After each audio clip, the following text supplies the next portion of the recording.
ইসলামে ৩টি বিষয় এতটা সহজ করা হয়েছে, আপনি কল্পনা করতে পারবেন না যে এগুলো বলার সাথে সাথেই হয়ে যায়। ৩টি বিষয় হলো বিয়ে, তালাক এবং ইতাক। ইতাক মানে হলো গোলাম আজাদ করা।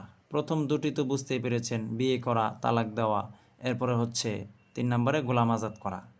তো এই ৩টি বিষয়কে আল্লাহ তাআলা খুব সহজ করেছেন বান্দার জন্য। প্রথম যে বিষয়টা বিয়ে, এটাই নিয়ে একটু কথা বলি আপনাদেরকে যে আল্লাহ বিয়েটা কেন সহজ করেছেন। এই বিয়ের মাধ্যমে আপনি বহু গুনাহ থেকে বেঁচে থাকতে পারছেন। জেনাহের মতো বড় বড় কবিরা গুনাহ থেকে আপনি বেঁচে থাকতে পারবেন এই হালাল বিয়ের মাধ্যমে।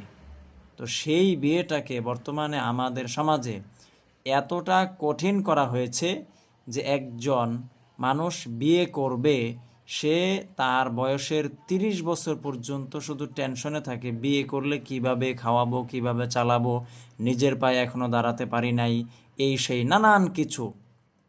এরপর হচ্ছে ১০ লক্ষ টাকা কাবিন কিভাবে দিব, নানান টেনশন। অথচ আল্লাহ এই বিয়েকে এত সহজ করেছেন, দুইজন পুরুষ সাক্ষীর সামনে যদি আপনি কোনো মেয়েকে বিয়ে করে ফেলেন, সেই মেয়েও যদি রাজি থাকে, আপনি তাকে বিয়ে করে ফেললেন যে হ্যাঁ আমি তোমাকে বিয়ে করলাম, মেয়েটাও যদি বলে যে হ্যাঁ আমি মেনে নিলাম, আলহামদুলিল্লাহ, দুইজন পুরুষ সাক্ষীর সামনে ইসলামের দৃষ্টিতে কিন্তু বিয়ে হয়ে যাচ্ছে, আলহামদুলিল্লাহ। তবে মানুষের ঈমান, মানুষের আমল তো আর সে আগের মতো নাই। এর জন্য কিছু ব্যতিক্রম আইন কানুনের প্রয়োজন হয়।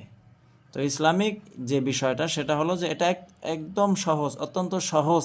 সেই বিষয়টাকে অত্যন্ত কঠিন করে ফেলা হয়েছে। মানুষ তার আমলের মধ্যে নাই, মানুষ তার ঈমানের মধ্যে নাই, শুধুমাত্র এই কারণে।